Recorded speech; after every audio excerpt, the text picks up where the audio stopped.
Divine Intimacy number 117, True Glory. Presence of God. O Jesus, who for love of me accepted the disgrace of death on the cross, teach me what true glory is, and grant that for love of you I may learn how to overcome my desire for honor. Meditation 1. St. Teresa of Jesus declares, however slight may be our concern for our reputation, if we wish to make progress in spiritual matters, we must put this attachment right behind us. For if questions of honor prevail, we will never make great progress or come to enjoy the real fruit of prayer, which is intimacy with God. The saint also says that the reason why many people who have devoted themselves to the spiritual life and are deserving on account of so many good works are still down on the earth and never succeed in reaching the summit of perfection is punctiliousness about their reputation. And the worst of it is that this sort of person will not realize that he is guilty of such a thing. The reason being that the devil tells him what punctiliousness is incumbent upon him. Life 31, Way 12. Attachment to our honor is expressed in all those susceptibilities, large or small, arising from our attitude of soul that wishes to affirm our personality, hold on to the esteem we receive from others, and make our own point of view prevail. This shows up concretely in various schemes, more or less conscious and petty, to obtain or to keep certain privileged and honorable positions, where our own views, which we always think are good, will prevail. By this means, we hope to make manifest our capabilities, our works, and our personal merits, so great and worthy of consideration in our own eyes. All this remains more or less disguised by the fact that we have, or think we have, the intention of acting with an eye to good. We decide, therefore, that what we do is legitimate, yet we are not aware that this way of acting, though apparently done to defend the good, prevent scandals, and further good works, is only a defense of our own pride. This truth is made evident, for on similar occasions, when like circumstances have been resolved, we do not take as much trouble to defend the honor and the work of others as we would have done if these had been our own.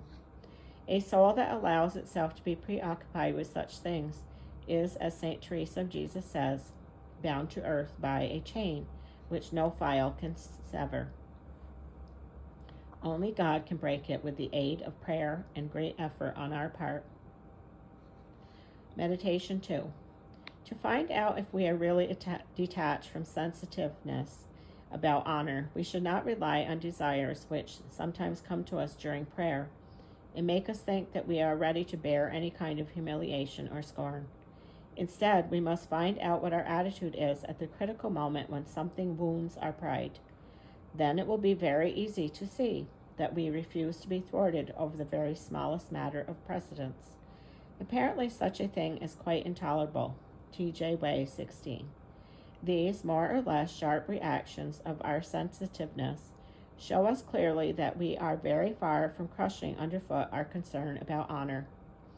Our awareness of these failings will be the starting point for connecting them, for the greatest obstacle to acquiring the virtues is the belief that we have already gained them, and that it is no longer necessary, therefore, to practice them. God deliver us, exclaims St. Teresa, from people who wish to serve you, yet who are mindful of their own honor. Way 12. We are trying to serve two incompatible masters at the same time, God and our own pride, either that a soul does to serve its ego. Everything that a soul does to serve its ego and to defend its honor is taken away from the service of God, even from the pure, sincere seeking of his honor and glory. Even if we sometimes seem to have real rights, it is only by sacrificing them, at least as far as our own person is concerned, that we shall attain to the liberty of spirit necessary for a deep interior life. Preoccupation with the defense of our rights continually distracts us from our ideal of union with God, deprives us of interior peace, and finally involves us in so many worldly cares that it will often be an occasion of failing in charity and even in justice toward our neighbor. For it is very difficult, if not impossible, to keep up the defense of our own rights without more or less injuring the rights of others. Colloquy. O Lord, art thou our example and our master? Thou art indeed, and wherein did thy honor consist, O Lord? Who has honored us? Didst thou perchance lose it when thou wert humbled even to death? No, Lord, rather didst thou gain it for all. God grant that no soul be lost through its attention to these wretched niceties about honor, when it has no idea wherein honor consists. O Lord, all our trouble comes from not having our eyes fixed upon thee. We stumble and fall 1,000 times and stray away from thee. Way 36:16. We are trying to attain to union with God. We want to follow the counsels of Christ, on whom were showered insults and false witness. Are we then really so anxious to keep intact our own reputation and credit?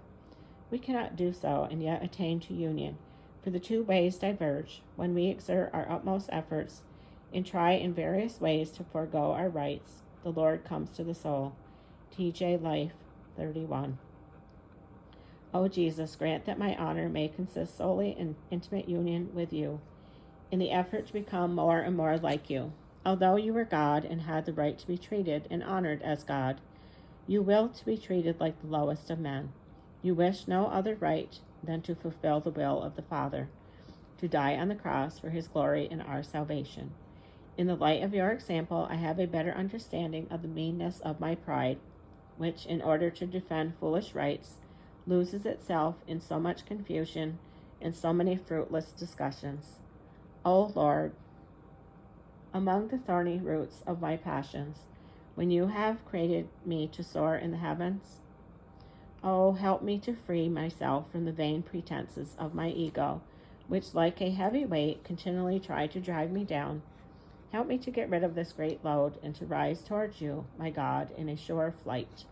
End of number 117. True Glory.